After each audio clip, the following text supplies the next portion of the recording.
Welcome to Living Astrology with Janet Hickox. Grab your cup of coffee or your tea, sit back and let's chat about what is going on in the stars above. Happy Friday to everybody. We are staring down the axis of the weekend astrology, and it happens to be the birth of the United States of America tomorrow, or the birthday, let's say, of the USA. And I know this week has also been Canada Day, celebrating Canada. And so we have a lot of celebration going on, as well as a lot of craziness. People who are suffering again from the onset of coronavirus in their towns or their states. So we have a lot going on at this period of time, and to boot, we have a full moon lunar eclipse. That is literally pretty much the whole of the weekend is about that eclipse and how it's going to affect each of us. And as well, us as the United States of America, and all of the things that come up with that. So again, good morning to everybody. If you're new here to this channel, and I know a lot of people have been checking in with us and saying that they're new and here for the first time, my name is Janet Hickox, and I'm an astrologer, human design consultant, and as well, I work with the Gene Keys and also the Pleiadian-Earth astrology. Which, by the way, I didn't even look at for today, except that I do know what's going on with it tomorrow. So let's just jump in. There's really so much to talk about. I don't know that I will get to readings today. If so, then we'll be lucky. If not, then we'll do it again another day. So let me check in with people. Good morning, J-Lo and Amanda and Kimberly. It's great to see you. Amy, hello. Debbie Tibbetts-Tumiel, good morning. And she's saying, yes, I will take a card and hit that like button. Good morning, Tom. Good to see you. He survived LMAO. I know exactly what you're talking about, and I'm so excited for you. Glad to see that you survived.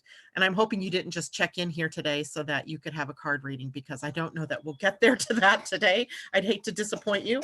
But we do have a lot to talk about today with the advancing here of a lunar eclipse. And also, I had told you we would talk about how that affects the USA. And as it's the USA solar return, I pulled up a chart for the United States of America, and we can take a look then at what changes are going on in the dynamics of the astrology for the US. And I know a lot of you aren't here from the US. You're here from Canada, you're here from Europe, you're here from Australia. And I don't often, dabble with charts of nations or charts of events. It's just not the kind of astrologer I am. So I'm going to tell you now, it's not going to be the be and all kind of look at the chart, but there are some key things that I want to pull out, especially because on the birthday of the USA, there is a full moon lunar eclipse. So an eclipse is a jacked up full moon or a jacked up moon. So here with the eclipse being a full moon lunar eclipse, then what we have is more opportunities to release, to let go, to bring to completion, to end something. And what does that mean in terms of the USA? What does that mean in terms of you personally? So let's take a look here. I have so many papers in front of me now. I've messed them all up. Chart of the moment. That's what I want. So let's start with the moon, and then we'll move on into the lunar eclipse. And then we'll take a look at the USA chart and talk about how that's playing out. And then lastly, if we have time, we'll do some readings. Okay, so today we have the moon in Sagittarius. It is void already at 6:06 a.m. my time, so 9:06 a.m. for those of you in the East Coast, until 9:48 p.m. tonight. So literally all day and into the evening for those of you on the East Coast, even into tomorrow morning, very early, before the moon moves out of Sagittarius and into the sign of Capricorn, the territory where the full moon lunar eclipse will occur. And there's only one new aspect for the day. It's already occurred, and that was a square from the moon to Neptune. So we're challenged a bit today because that's the last thing that we were left with. We're challenged today to be clear, to be able to see things clearly. We may feel a little tired, a little lethargic. That's a good word. Tired, as in maybe you've had a very crazy series of dreams. I know I have. And maybe you're just, not with it. Here where I live, we've had like 2 or 3 days of almost October-like weather, where it's been, this morning when I got up, we had to turn the heat on in the house because we had left a window open. It was only 60 degrees in here. That's a little bit refreshing, except when you have to take a shower and, get ready. So it was chilly. And as much as I like those kinds of temperatures, it's July. Hello. Luckily, I think we come out of it this next week. Maybe we'll get some sunshine and some warm weather. So all in all, it just felt sort of like one of those mornings where you just wanted to stay cuddled up in bed. Well, Neptune kind of does that to us, but it does give us an opportunity. And the opportunity is that we can spend the day looking through possibilities of our spiritual dimension. How are we engaged with our spiritual practices? Maybe it's a great day for contemplating what's going on in your chart. Maybe it's a good day for, pulling out maybe your favorite spiritual book and reading it. Maybe it's a great day for looking up some new information. It is definitely not a good day to try to force something new to happen. And it is definitely not a good day to, make yourself have to be on the top of your game. Unless, of course, you're a Neptune type of person. So today might be hard to stay focused. It may be hard for us to concentrate on anything for any length of time. So give yourself a break and just go with the flow of the energy and get out a good book, or, maybe do some artwork. It's great for art. It's great for that kind of expression of imagination and creativity. And I found myself already this morning wanting so badly to be able to get back to an art project I've been working on, and finding that people are building up circumstances for me where I'm not going to be able to do that. And I was most irritated with that, right? It feels like my time is not my own lately. And what can I do about that, right? And I know that my work time is my work time and I enjoy it. My downtime is the time where it seems like I don't get to do what I want to do. What can we do about it, right? So I just go with the flow and see what it is that the universe is bringing me to, let's say. Now, because the moon is going to be moving into Capricorn, I don't want to spend a lot of time talking about the moon in Capricorn, but we sort of need that background in order to understand what is going on with the eclipse. So the highlights of the moon moving into Capricorn later this evening for us on the West Coast, early in the morning for those of you on the East Coast, is that it represents our future security. So time, right? Time. And time here in terms of Capricorn is often the things that we've done in the past that secure our now and prepare us for a future. So for example, Capricorn rules the professional world, right? The career authority part of our charts. So for some of you, you've spent some years building up maybe your retirement, your credibility in the world, your authority in the work that you're doing. And so that is sort of the stock that you bring into the now moment that helps you secure a more stable future. So highlights in Capricorn then future orientation, especially when it comes to time and maturity. When we have Capricorn energy, it's about being mature, being an adult as opposed to a child, being more focused and more energetic in terms of purpose and goals and ambition. Now, this is also a sign of being responsible. So we have the word responsible, the way it's spelled. The way that I look at it is being response-able, right? Being response-able. And what does that mean? Well, that means that rather than being, the opposite end, Cancer, being more emotional and reactive in the way that we move through our lives, Capricorn urges us to become more responsible. And that means that we have to be more self-disciplined, and we have to be able to put together plans and goals. And if you really think about the outer world here, no matter what your political leanings are, we here, at least in this country, and I'm sure other countries, had a plan. We had a plan for how to deal with pandemics or epidemics.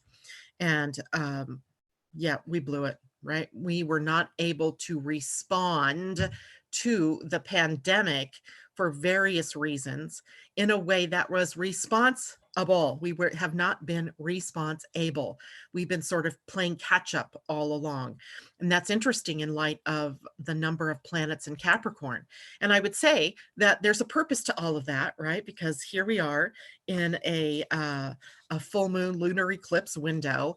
And this is the very last eclipse series in Cancer and Capricorn. So it's like finally putting your thumb down on what exactly it is that you were meant to be learning since July of 2018, when we started having eclipses across Cancer and Capricorn. So what's that final push for us to learn? And I don't know that as a country, the USA has necessarily learned its lesson yet. We shall see. The fact that Saturn is retrograde and there's a resurgence in the virus tells me likely no, but maybe this is giving us that golden opportunity to learn finally that lesson of being responsible. And this is also about kind of the opposite sort of end of the coin there, which is releasing controlling tendencies, right? Where we're always trying to, make something happen in a certain way. And so it seems to fly in the face of setting goals and having ambitions, because as soon as you set a goal, the universe sets about to go, well, let's throw this in here and see how you handle that. So we want to release the idea of control, but we do want to have this idea of being able to put a plan of action together and take the steps. But we also need to be able to be more malleable in how we can do that. So if we see, for example, that plan A isn't working, well, what's in plan B that we can bring in, right? So, and this is in your personal life as well as in the grander, world at large. Even in your own life, these kinds of things are happening. So there is also authority figures that Capricorn rules and respect. What does it mean to be in charge? What does it mean to be a leader? So leadership being called into question here. When we look at who we have put as our elected leaders, do they really reflect our values, and do they really reflect who it is that we want to be, our national identity, our personal identities? And on a personal level, are you giving away your power and authority to other people? Is that a pattern, right? A lot of us had patterns. I know in my younger life, my pattern was to give away my power and then to be really angry that I'd done it, and then to react against that person, very self-sabotaging, right? Or to react against that situation. Since, of course, then I've had to learn the lesson of being responsible. And before I knee jerk in anything, I take my time, right? Breathing first. That is how we come to be responsible. That is how we come to have our own authority. And that means that when we do have goals and ambitions, we are very able to take the steps that we need to get there, because we're supporting ourselves and not sabotaging ourselves. So it's an interesting bunch of energies if we highlight Capricorn. Of course, there's always the more negative side of a sign and the more positive side of a sign. So when we're looking at an eclipse period of time, what we may see is where we have been overly to one side or the other, where we haven't been balanced in those energies. And then the full moon affords us the opportunity to come into balance, right? To release those things that have not been supportive of us, to complete something, to become more wise. In this case, wisdom is also a part of the Capricorn-Cancer experience about how to balance, as we learned yesterday, the energies of Cancer and Capricorn. We're learning to balance our home life and our family life against our public life or our careers and our professions. So have you noticed then in your own life where things are a little bit off balance either way? If so, perfect time, come together, bring it together, and balance out those energies. So going back really quickly here to YouTube, seeing what's going on out here. Good morning, Laura Hammer. Mimi, good morning. Busy night of dreams, she says. This energy really does feel like downloads. The exhausted feeling is it's all good. I know what you mean. And sometimes I wake up and I feel like I've had all of this night of dreaming. And in my dream, it's interesting because my dreams lately seem to be filled with people I don't know, or like people that I know peripherally, like Mimi, how you showed up in my dreams the other night. Sometimes I know who they are, sometimes I do not. In my dreams, I seem to know them. But the other interesting thing that seems to be popping up in my dreams is technology that I'm not familiar with, like seeing big banks of computers or storage towers. It's weird, right? And I don't know what that's all about. Maybe being able to uh, tap into, maybe it's the Akashic records. I don't know, but it's interesting that those are the two things, people and technology, that are showing up in my chart. Tom says, what? No cards? Sorry, I just don't have the time for that probably this morning, but if I do, we will do it. Destiny says, good morning, happy Venus Day. And Laura, it's good to see you. Debbie Tibbetts Tumiel, oh good, another day to have excuses to chill. I know, isn't that cool? That's perfect projector weather. Laura Wolfberg, happy holiday weekend, everybody. Laura says, I find other countries' astrologies, even if I'm not from there, that are interesting. We are all affected after all.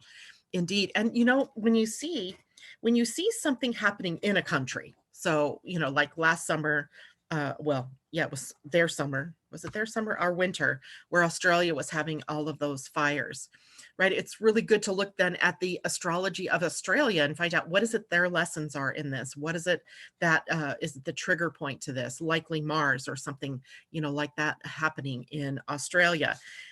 Then if we look at what's going on in Hong Kong, a perfect chart for us to look at might be Hong Kong, as Hong Kong right now in a struggle with China over their rights, and China trying to exert their authority over Hong Kong as it's no longer under the protection of the British Empire or of Britain. I don't know if we need to categorize it or characterize it as an empire. So we could do that. And right now the USA is like central point to the virus, and of course our politics, and what goes on here has meaning for the whole world, just as what goes on in Australia has meaning for the whole world. We're all in this together. But when we look at the chart of a nation, it's a little bit different way to look at things, because you're not looking at it as, well, in a way you're looking at it as if it were a person. But the moving parts of the chart, so the planets, have a little bit different focus and meaning. For example, in the moon, in a personal chart, it's very much about your soul's work, your emotional health, what makes you feel comfortable as a person emotionally, what are your emotional needs, etc.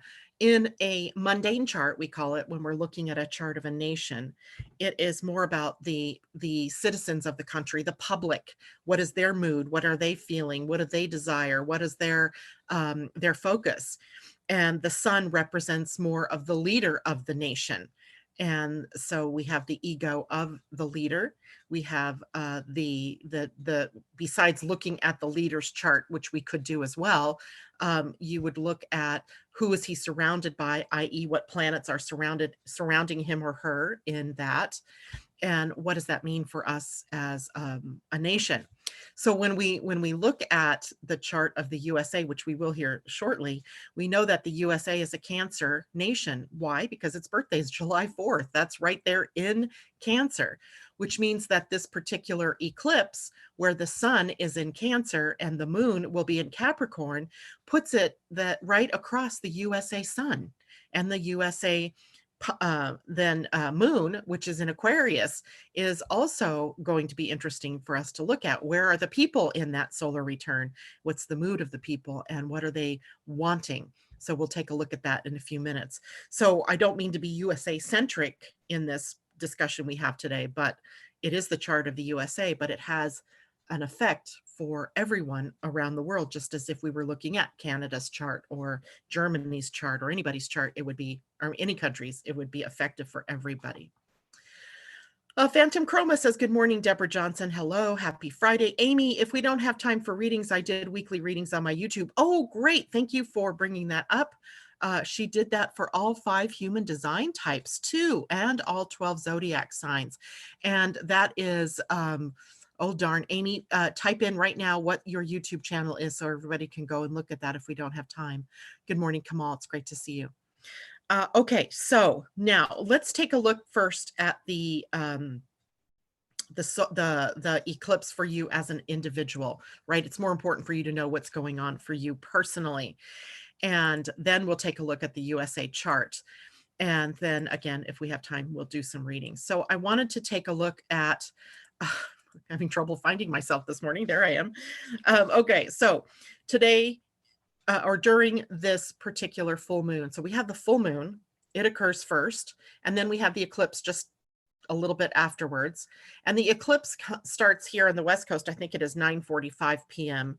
And the actual full moon is at, oh gosh, I have it set at the wrong time. So for the West Coast, I have it at 0045. That's midnight. So it's going to be 9:45. So actually they're pretty much in tandem.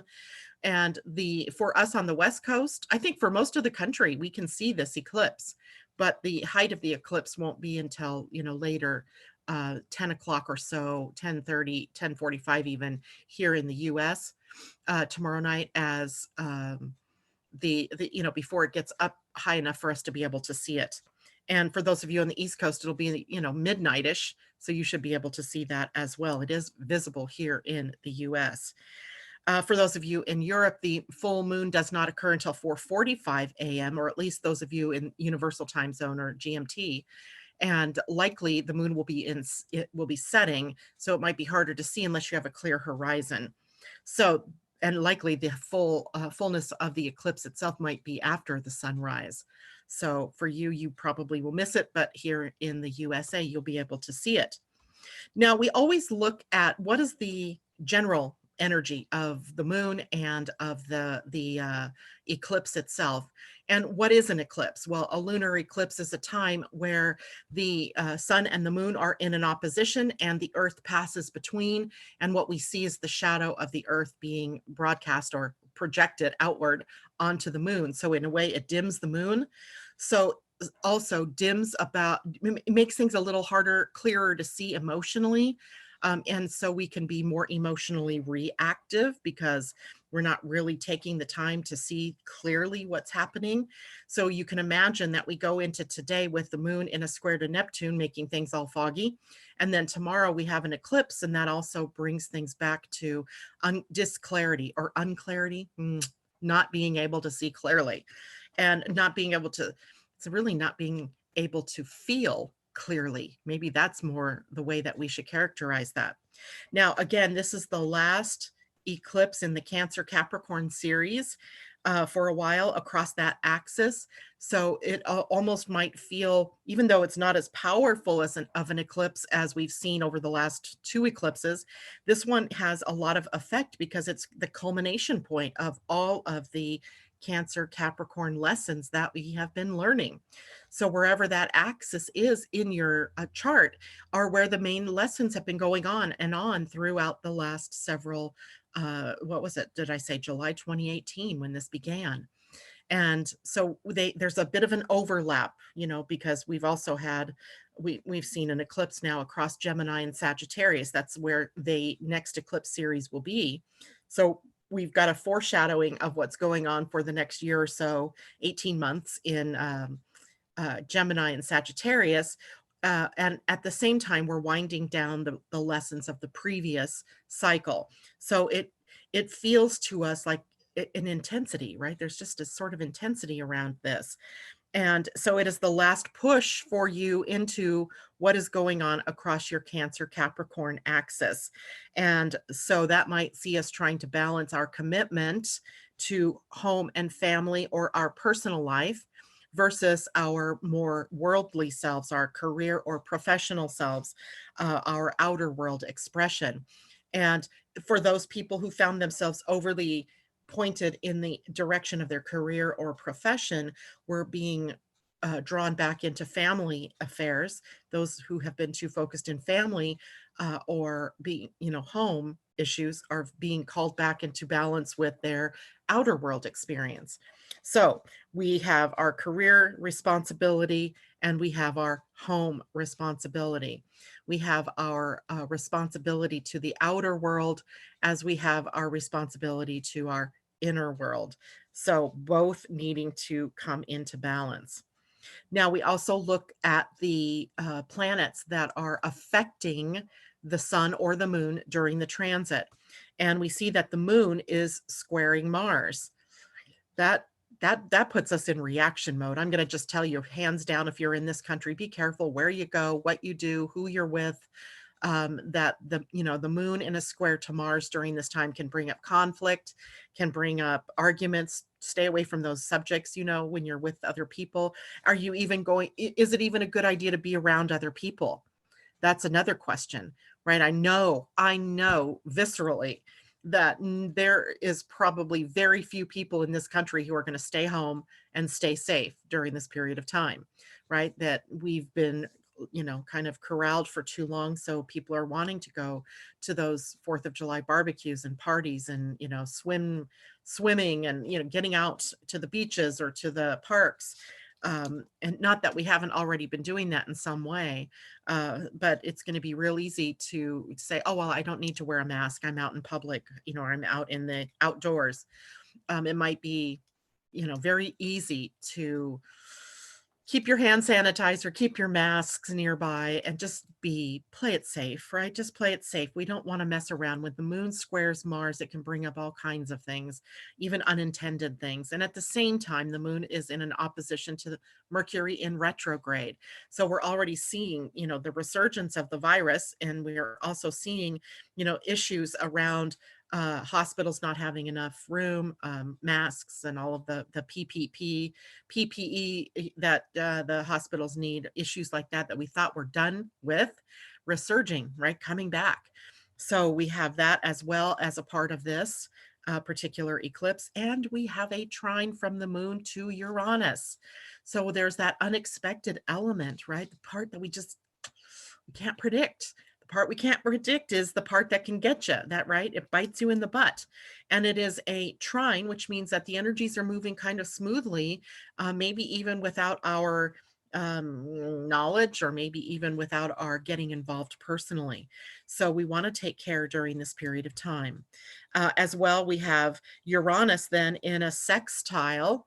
A sextile is a sort of sharing of the good energies between planets. And this is between Uranus and Mercury retrograde in the sun. So that can be really good. That can be supportive. That can be maybe our seeing some, new information coming out, or something that helps us in technology wise, like a vaccine or something like that coming up. The moon will also be in an opposition to the sun. That's the full moon, right? And with the emotional self being sort of hidden as the earth passes through, it means that the sun has more weight, and the sun represents the ego or the personality. And the ego and the personality sometimes act without a lot of filters. And when you put Mars there, it can be reactionary energy instead of taking our time to respond to what is showing up, kind of losing our minds a bit in this whole process. But in the end, this can also be pointing us in the direction of a fresh start, right? It is the end of that Cancer Capricorn axis of eclipses. So for some people, it can be at the end of a long struggle between, pulling you in two different directions, mostly family and commitments to work, or to career, or being out in the world. For some, it is, meaning that finally you have that nurturing piece in place, nurturing self and family as much as your career path.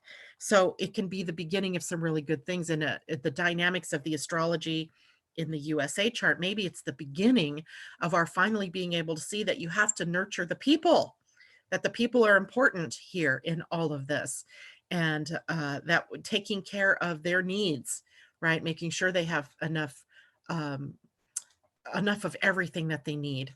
I'm thinking food, I'm thinking, shelter, I'm thinking money or income, I'm thinking, health facilities, I'm thinking education, all these kinds of things that Cancer energy would really, do well at, juxtaposed against that corporate world or the government world that Capricorn represents. So how do we, become self-reliant, but also have a government that supports the people?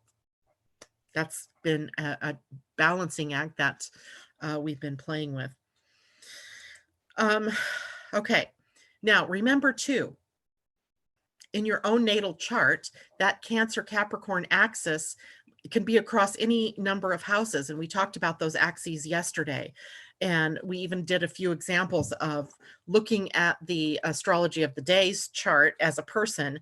And if we had a full moon across Cancer and Capricorn, it's not necessarily going to be in the houses that represent home and family versus your outer world self. It could be playing across money. It could be playing across the health sector, mental and physical health.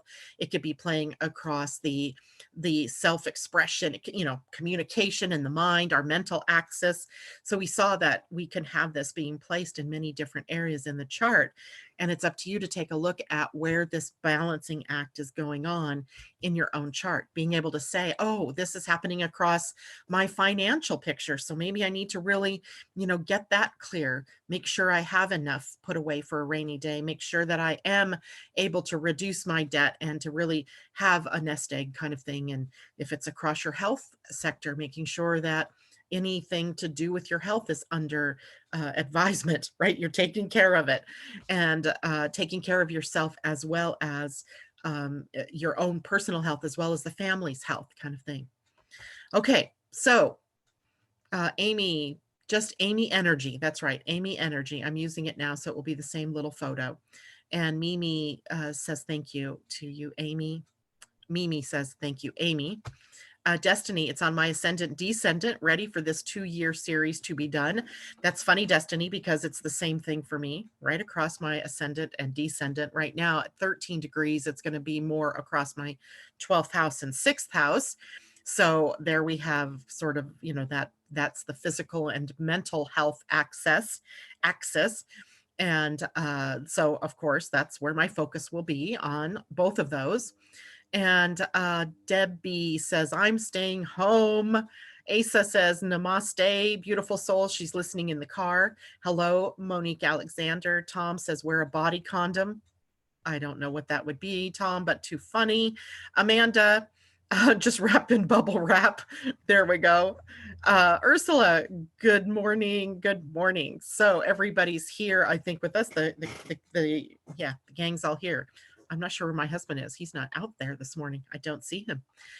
So Destiny says, LOL, we've got this, Janet. Yes, we do. We've got this in a big way. Okay, so are you ready? Let's take a look at the chart of the USA. So hold on here while I pull that chart up. I think I have it opened up. There we go. Now, what makes the USA chart interesting, of course, is that there are a couple of different charts that people use. I'm going to use the one that I found the most people used out there, and it is called the Sibley chart. Sibley was an astrologer, and I think he's the one that actually did the rectification of the USA chart, because we didn't know exactly what time on July 4th, 1776 that the Declaration of Independence was signed.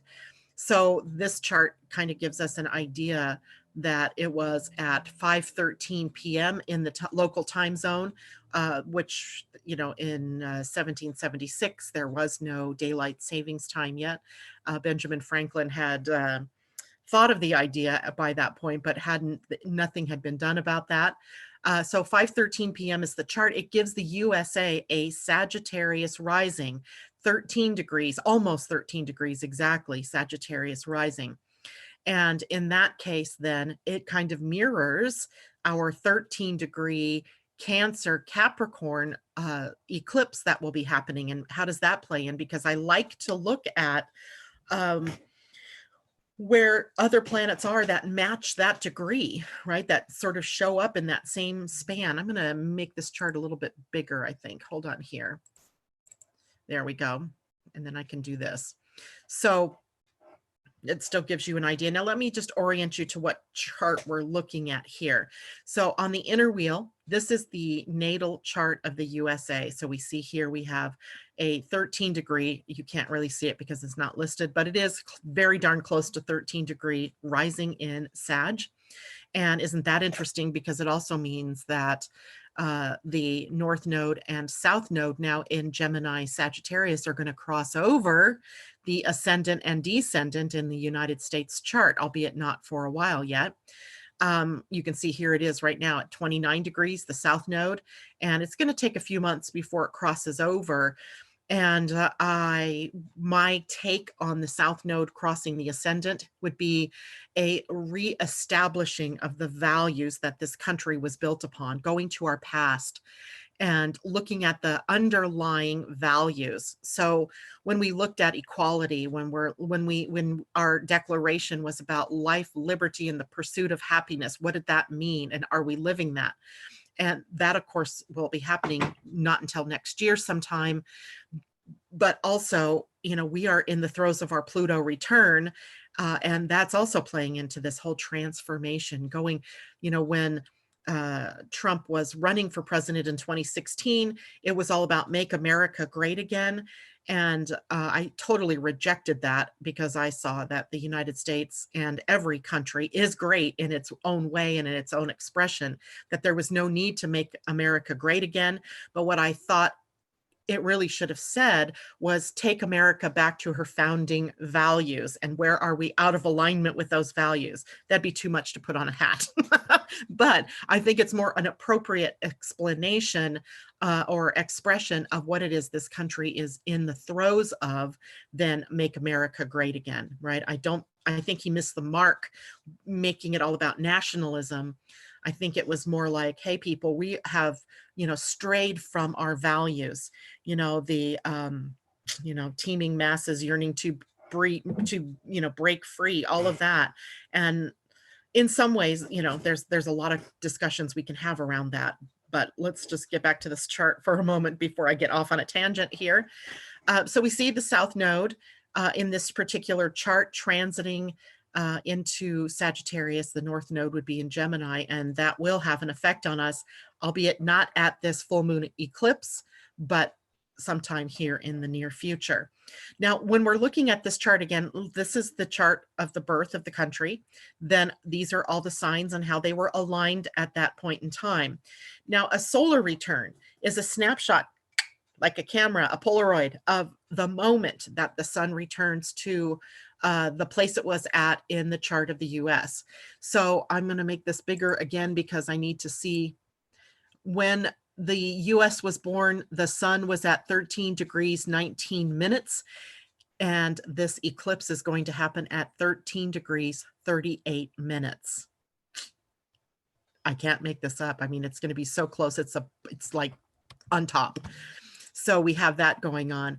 And this particular part of the chart then shows that if this was a birth chart, a new chart for something, born on that day at that moment, that this is how the houses would play out.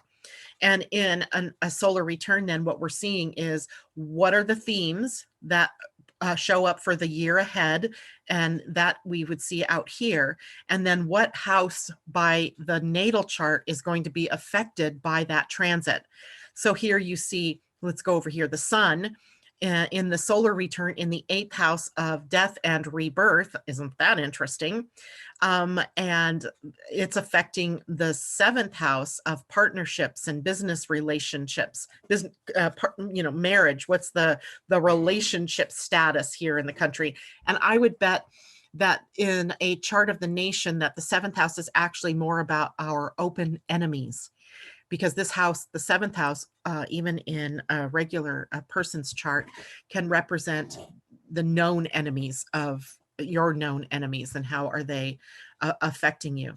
So here we have this idea of perhaps in the birth chart of the United States, a tendency to maybe see things in the through the lens of friends and foes, right? Friends and foes. And then we have this eighth house solar return. When I would see an eighth house solar return for a client, I would be saying, wow, this is a year of transformation for you. Change, form, changing the physical form of something, and the state of changing form. That's what transformation means. So this shows us that the biggest theme with the sun during this period of time is about transformation, right? Changing the form, dying to something in order to be rebirthed to something else. And an eclipse does not make this any easier, right? And I mean, if I consider the sun as the leader of the country, is this the death of a leader? Is this the death of someone prominent, literally a physical death? Or is it the change of heart that we go through as people? You know, maybe we see a huge transformation in our current leader. Or it can also point to a transformation in the leadership of the nation. And of course, with an eclipse, all things are possible, and we have an election year this year. And so that energy, even though it's happening here on the USA's birthday, it still holds as a theme for the entire year from birthday to birthday. The themes, the underlying themes don't change, just the way it shows up might change. So this can be a change in leadership. This can be a change even in terms of the values. Note the sign. I think we'll see that the sign that this is in is a more nurturing form of government, perhaps a more nurturing aspect of the USA. But also when we talk about Cancer energy and it's nurturing and it's protective and it's more compassionate, humane energy, we also see the more negative expression of it, which is overly protectionistic, overly nationalistic. It can be an overabundance of security, an overabundance of safety. So in the US chart, we're always in balance of the rights of home and family, meaning, you know, the nation and its people, versus corporations and government on the other side, right? So you could say even you see this sort of struggle that we have as a nation between what we expect of our government and the freedoms that we expect as people, and then our expectation that the government back that up based on our Constitution. And so we often are seeing this fight in this country about our rights, right? Gun rights, the journalism rights, the free speech rights, the right to be able to protest and demonstrate, so on and on, right? This country is always in the throes of that kind of energy.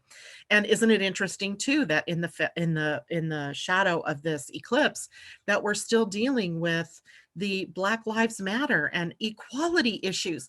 Equality issues. Why are we still dealing with this, right? Why does the color of one's skin create this feeling that they're other, they're different, they're not American, or whatever it is, that they're not as good as we are, or whatever that's all about? I mean, I just don't even have an ability to resonate with that. But here in this country, it's still an issue. It is still an issue. And one likely that isn't going to change, except that it's in the process of transformation, right? That's what this is all about. Now, when we look at the other end where the moon is, the moon represents the people of a nation. And the people of the nation moon is in Capricorn. We're looking for leadership. We're looking for someone to freaking step up to the plate and be an adult, right? I think that every person I would talk to, whether you support the Republicans or you support the Democrats, the one thing that I think all of us would have in common is we want a leader, right? Someone who is willing to step up and be responsible and not reactive, to lead us, to guide us. We need a projector perhaps here, and, you know, somebody that, although, you know, projectors need so much time for rest, that's difficult. But we need someone that we can trust, right? that is another issue here with Capricorn. Remember, Capricorn is about authority figures and being responsible. And part of that is being responsible is being trustworthy. And that's what the people are looking at, wanting here, someone who is going to show up and really be in response to what the needs are of the country, not take over power, not bowl everybody over, but to step up and lead, right? You can't lead by creating chaos and discordant energies. But then again, we have this moon, the public moon, conjunct Eris in the natal chart of the American, the Sibley chart. So the moon conjunct Eris, the people are in a discordant mood. The people are getting sick and tired of all of this, whether it is the dealing with the virus, dealing with the divisions, the polarization. The people are sick of it, and they're looking for someone to step up to the plate, someone who is going to be coherent, so someone who is going to take responsibility and really start that lead and guiding. And I'm not sure that this is a time yet where we're going to roll into that, but it might be a time where we can really see the American people almost stepping up and becoming more responsible, right? In voting, in being activated and activists for what it is that they want, calling up their own power, their dollars, their time, their energy to put it towards something. And when I first looked at this, this was a couple of years ago, as I started looking at what was coming up, I thought that this was more about power to the people in terms of grassroots movements, where it picks up power and it picks up steam, sort of like the Me Too movement, or the Black Lives Matter movement, or even the Occupy movements. And those have a more negative and chaotic sort of energy attached to them at times. But it is the first steps that we're taking as people, as citizens of the country, to take back our power, to make our voices heard, right? To step up to the plate and to say, you know, this is what we want. We don't want that anymore. We don't want all of that BS. We don't want all of that division. We want everything back to our values. And then if you look at what house that the moon is in on the solar return, it's in the second house of the values of the nation, right? What are the values of our nation? What were they built on? What are the capstones that, you know, the cornerstones that we built our nation upon, and this nation?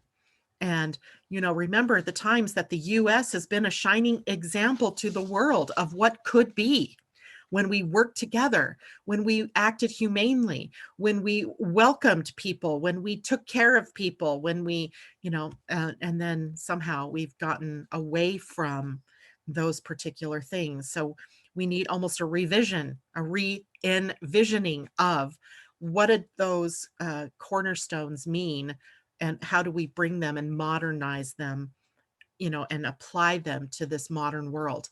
So I see that we are in the throes of that as well. Now, the one part of the chart that really concerns me, besides this, it's not, I mean, this has been in action. I don't see anything particularly new here, except it is extraordinary. I think that the moon, the people are in a very discordant mood. And I think politicians beware here, because that's going to be a big thing when we go to the polls. It could also mean an interesting end to the elections here, and maybe not what we expect. But we'll talk about that again in a minute. If I pull this chart up here and we start to look at Aries in the chart. So during the period of time that Mars is in Aries, so that started June 27th and doesn't end until we get into 2021. And Mars is retrograde during part of this time. It will be Mars comes to the fourth house of the chart on the birthday of the US. So Mars at 4 degrees of Aries, in a sign he rules, kind of tells us in the house of home and family and traditions that there is a war going on here. This to me looks like civil war. And civil wars don't always have to be fought with guns and with people killing people. But indeed, there is some form of conflict or war going on here. We're at war with a virus. Perhaps we're at war with one another politically. We're at war with one another ideologically.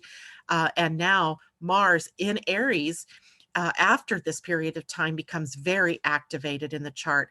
And over the next few months, especially August and September and October, I believe it is, begins to, and early in November for the election, he begins to square or challenge the planets over here in Capricorn, which at that time will be Jupiter, Pluto, Pallas Athena, and Saturn together again right here on top of the USA natal Pluto.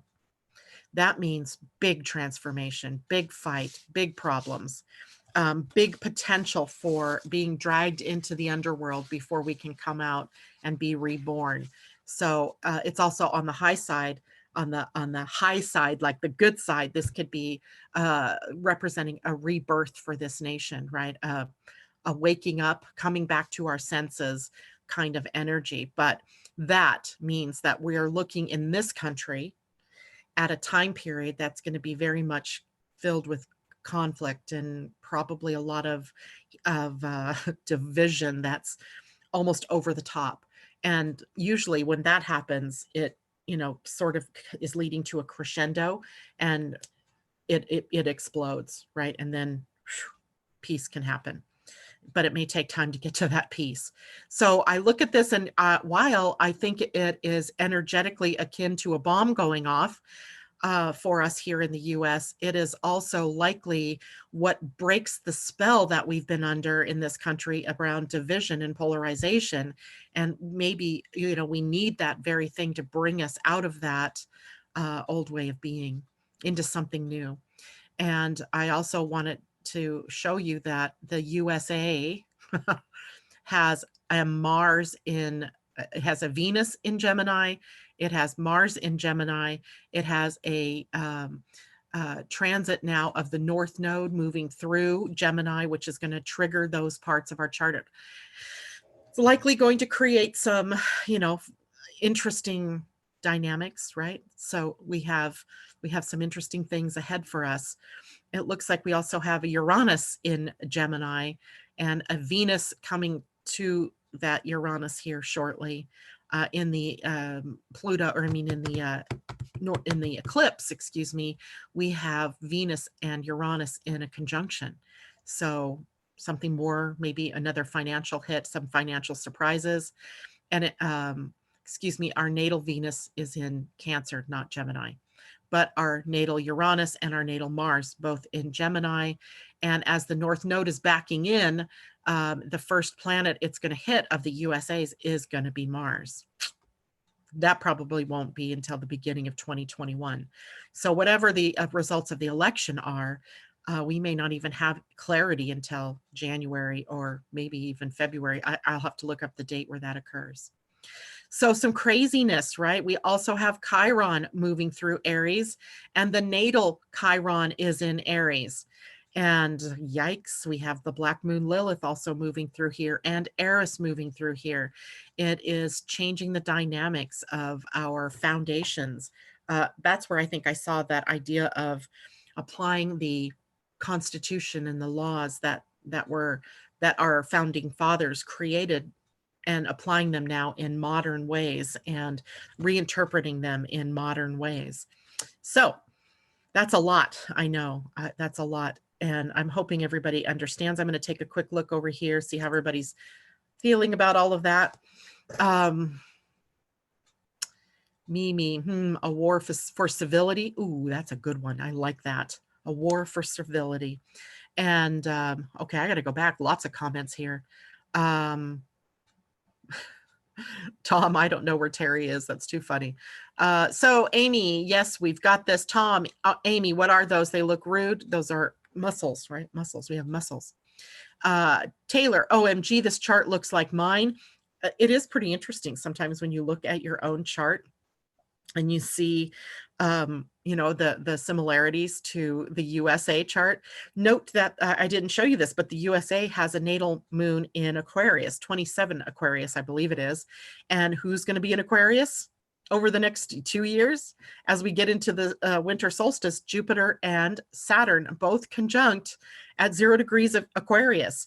And it won't be for a while yet, but sometime in the 2021-2022 window, Jupiter is going to conjunct the USA moon. And that should take us right up to almost the point of the Pluto return, which is in February of 2022. And, you know, it doesn't matter because Pluto moves so slowly that it's so close right now, right? We're in that return. It's not something that happens on a day. It's a period of time. But maybe I think that that might show us that halfway point where we are in the throes of that new birth. Tom, in which America? North, Central, South? Tom, I don't even know how to respond to you. You are levity at times, but other times I just don't get you. All right, so Tom says, France, for example, has birthday in July, so does Canada. I know, isn't that interesting? Mimi, a war for civility. I like that. That's a great way to look at it. Kamal says a war, by the way, between India and China. Oh, yeah, yikes. We could look at this in all different kinds of ways.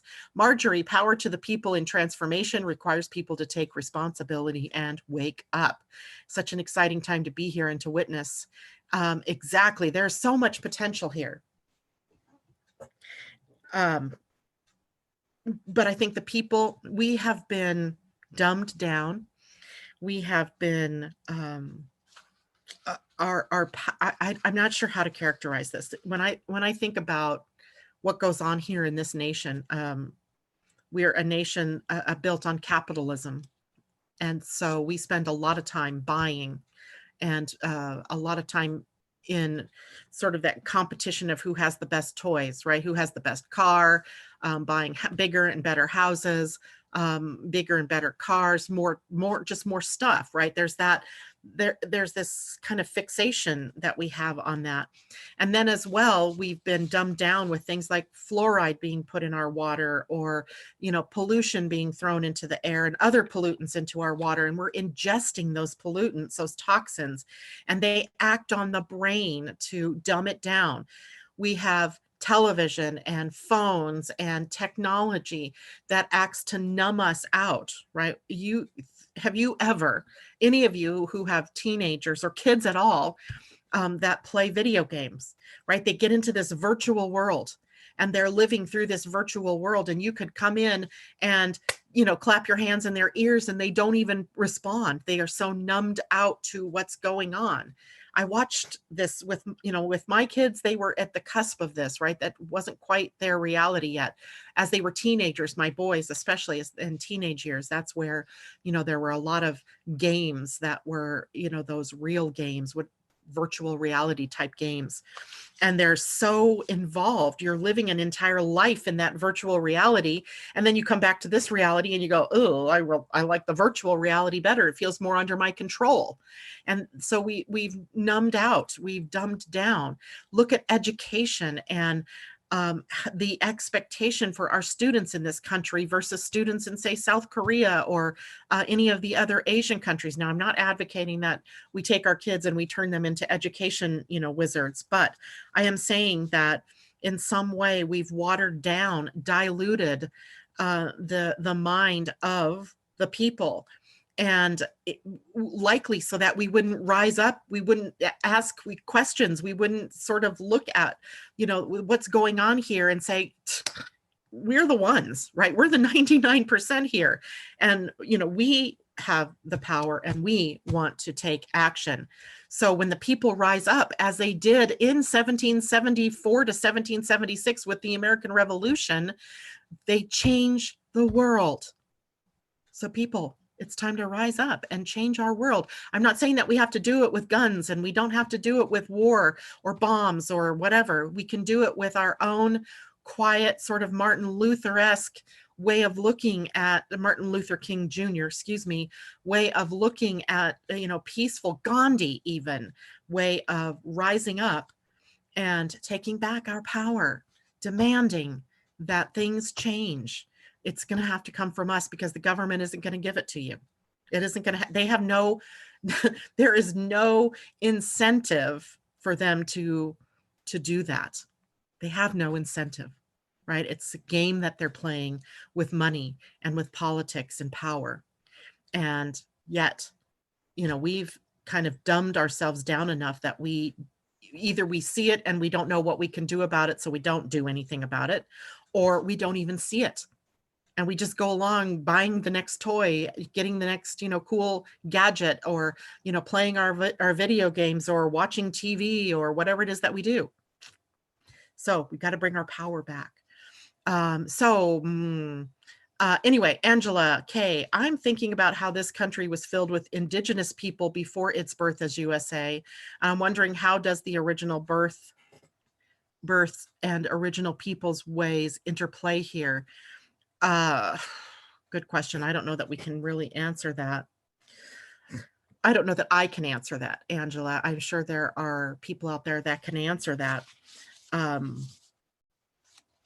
Because I'm not so sure that the birth of the USA is the appropriate chart to look at. I mean, I think there's something bigger in the wider evolution of consciousness that was going on with that, because it wasn't just here in the USA that happened. I mean, all along, every country, as they you know, as history moves through and there's battles and wars, the dynamic of the nation, or the territory, or the continent changes.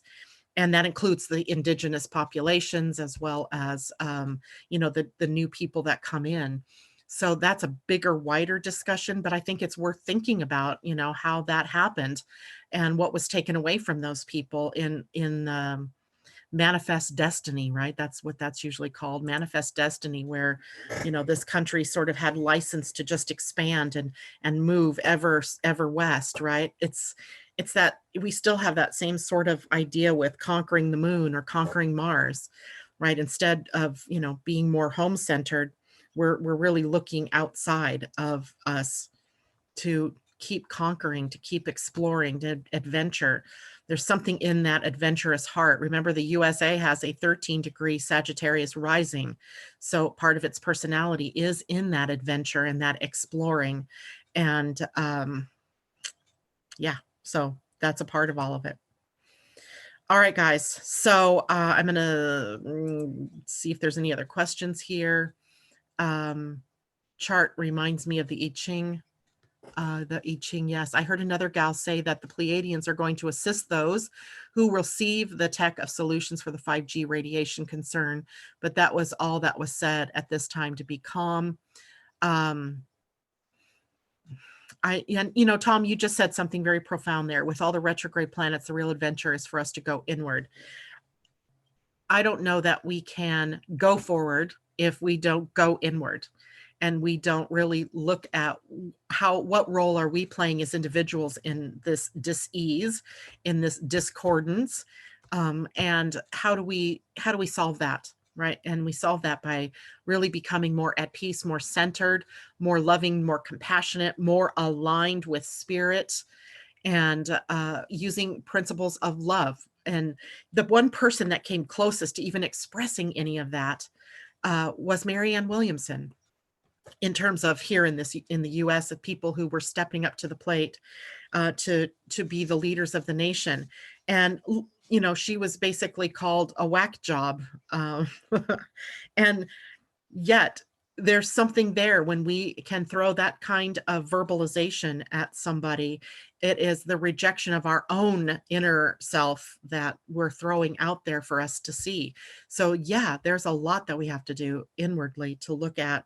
How do we course correct? Well, we course correct by coming into alignment with ourselves, being responsible, right? And looking to become self-sufficient, having your own self-determination to move forward in your life with your own focus and your own passions and your own gifts and your talents, and moving forward in that direction. Okay. So Marjorie, the Pleiadians going to assist those. I have this is so me just sort of tapping in sometimes to the galactic center. I see a split coming in reality almost. And that on one hand, it's not just the nation of, it's not just the USA, but the split in humanity where, I don't even know how to verbalize this. Maybe if you think of, the people who are willing to move forward and move up, ascension kind of things that are, moving into one dimension, and those who, are still working out the karma and their decisions to be in that division and polarization, staying in this particular focus. Again, that's going to be, I think, determined by us as individuals. I don't know. We shall see, but there is an evolution going on. We are being pushed in a specific direction of becoming more responsible and more, emotionally evolved. So that is the big thing. Did you read the devotion message this morning? Is that from A Course in Miracles or what? I don't think I've seen it yet. And I don't know what you're referring to, Taylor. So give me more information there. Marjorie says, soul work and meditation has been my focus all of June. I think it's going to need to be our focus for a long time. The retrograde planets they bring us inward, right? They show us where we have work yet to do. And it's not just that they bring us inward for work inside. It often takes us back to the past and shows us where we have things that are undone. And that's why we see maybe people coming back to us from relationships that we've had in the past, or issues that we've not quite finished healing come back to us. So we have a lot of retrograde planets, which means there's a lot for us to take a look at on a big, wider world scale, and also on an individual scale. From the wisdom stories, the one from yesterday. Oh, I didn't read it. Oh my gosh. Okay, I'm going to take the time to read it. Thank you, Miss Taylor, for that reminder. It was the first thing I was going to do this morning, and then I didn't do it. Okay, there's just so much other stuff to talk about. So what Taylor is speaking to is our sun at the gate of dynamism. Here's our wisdom face, right? Dynamism, the gate 39. And if you take a look, you can see lots of really great symbolism in this person's face. I love the blue jewel on the throat center, speaking from wisdom and love. Let's take a look at the story. See if I can see it. I'm going to change the light a little bit here. Okay. It's just so dark, right? It's dark outside. It makes it dark in my room. Okay, here's the wisdom story. Remember that the shadow of this gate 39, where the sun is provocation. The gift is dynamism, and the highest expression of it is liberation. And it says, if you do what you truly love, you will unleash your creative dynamism. And the more creative you are, the more energy becomes available to you. Amazing. Everyone called my father a saint. At church, he was a dynamic and passionate preacher. At home, he was strict, mean, and provocative. We weren't allowed to play like the other kids. We had to study scripture and help around the church. If we misbehaved or acted childishly, he threatened us with fiery damnation. He knew just what to say to instill the fear of God in us, and just how to say it. While my siblings nodded yes, sir, disappearing into passivity, frozenness, and fatigue, I felt trapped and got angry. I had a mouth on me too, and constantly called out his hypocrisy. Once I yelled, "You're no saint. Having you as a father is hell." My words got him so mad he struck me with a belt. Afterwards, instead of apologizing, he said he only wanted to keep me out of trouble and from being damned. But I didn't buy his excuses. When I left home, I promised I'd never be anything like him. And I became a man. As I became a man, I used the sharpness of my tongue to criticize his religion, to defend my choices, the way I lived and loved. For years, though, we never saw each other. I was wrapped up in a massive power struggle with my father. Then came the call. My father was dying. It was time to say my goodbyes. I walked into his bedroom, and there he was, so small and helpless, and not at all the man I'd been so busy fighting. Unable to speak, he looked up at me and smiled. For the first time in my life, I saw the child in him that was never allowed to play. I saw his love, his sorrow for how he'd treated me, his desire to keep me safe from the pain he'd experienced. I was overcome with love for the man. For the next miraculous 20 days, I never left his side. I read stories to him, played games with him, and sang songs to him. And we laughed. When I sang his favorite gospel song, one I hardly knew I remembered, he drifted off peacefully to sleep. The day my father died was the day I welcomed back the fire of creativity and passion into my soul. Today I am a preacher with the blessed job of instilling in people not the fear of God, the love of God. In my church, all are welcome. Heaven is experienced right here on earth. My Father's Spirit speaks straight out from my heart, and together our words set people free. My gift to you. I come to tell you that it doesn't matter how bad your upbringing was. All unhealthy conditioning can be reversed. You can contribute to the field of violence in our world by provoking others or allowing yourself to be provoked.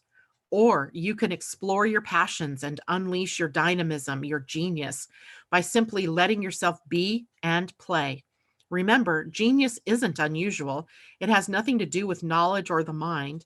It arises the moment you allow yourself to do what you love. It is time for you to allow your horizons and breath to expand.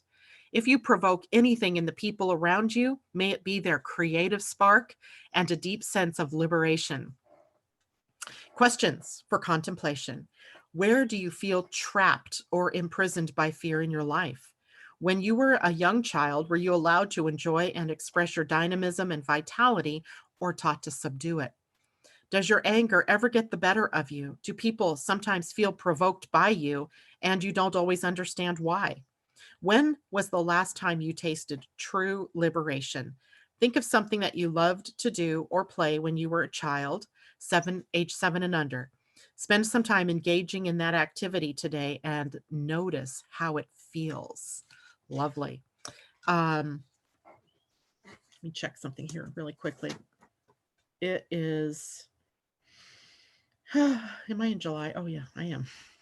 So the 7th is on Sunday. We change. Okay, so I'm going to read the second story as well, which is where the Earth is at the gate 38, which is Perseverance.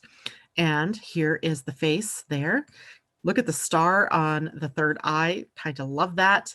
All the beautiful blues. Just such a pretty card. And this is the place that the Earth is at. So this is the shadow, the cast by the Earth during this period of time. All right. And gate 38 says, by the way, the shadow is struggle. The gift was perseverance, and the siddhi is honor.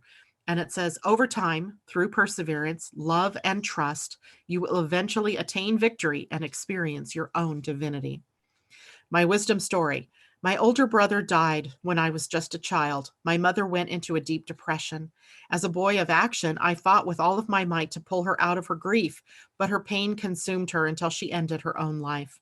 Her act of utter defeat was unthinkable in our land. I heard people talking, and it made me so angry my whole body shook. Not knowing what to do with the overwhelming tension I felt, I started fighting wherever and whenever I could feel my impact.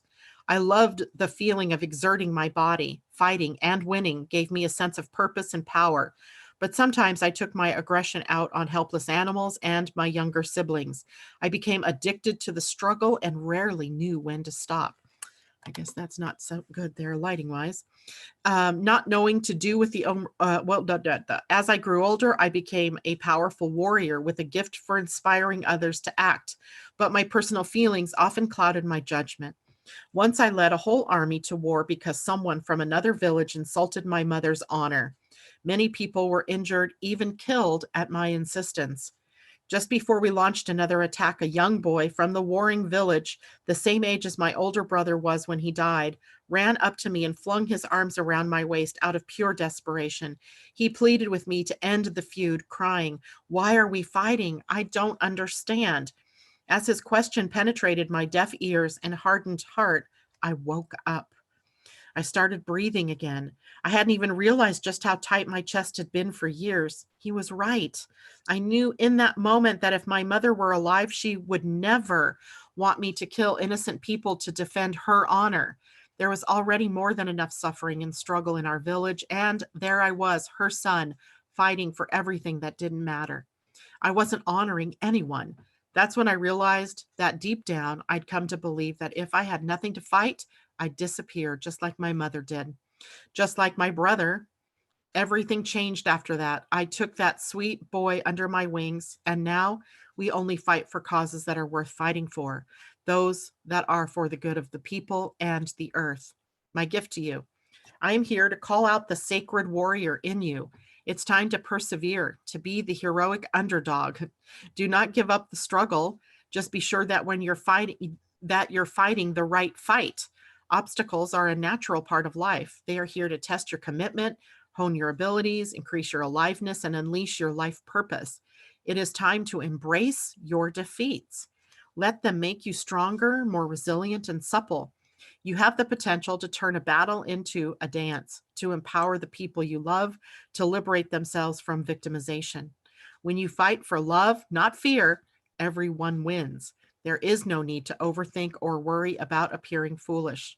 Now, go find a cause that you can pour your whole heart, body, and soul into. Questions for contemplation. Where in life are you fighting yourself? Does self-blame or a strong inner critic often leave you disempowered and depleted? Are you afraid of fighting, even for a worthy cause? Do you tend to fight for the wrong things and the wrong people? Does a combative style sometimes sabotage your relationships? What is a cause worth fighting for? Think of a time you persevered and you were glad you did. How did the experience feel, and what did it require of you? And lastly, take a stand for something or someone today. Honor what truly matters. Great energy, great reminders. Lastly, the Pleiadian-Earth energy, totally forgot this, that during tomorrow's full moon lunar eclipse, we're in the 13, right? We're in the last day of the cycle that began back, let's see, I'm going to go back and tell you what day that was. It began, I have to go back to June. It began with one enlightening on June 22nd. And what we're moving into then on Sunday will be one exploring. So we're moving out of, hopefully this 13-day period has brought a lot of light to us, right? To us being able to see more than what we've seen before here, what more is possible, right? The 13 will show us ascending through choice, because it's 13 choosing. So it means that we have a choice, and that choice is very important, right? What do you choose? Are you going to choose the path of light and of being positive and choosing the path of love? Or are you going to continue to choose the path of division and polarity and reaction versus response? So we have the choice. That's what the 13 brings us tomorrow. On Sunday with the one exploring energy, what more is possible? I kind of like that. That's following the eclipse. So anyway, I just wanted to end with that. I thank you all for joining me this week. Welcome to all of those of you who are new.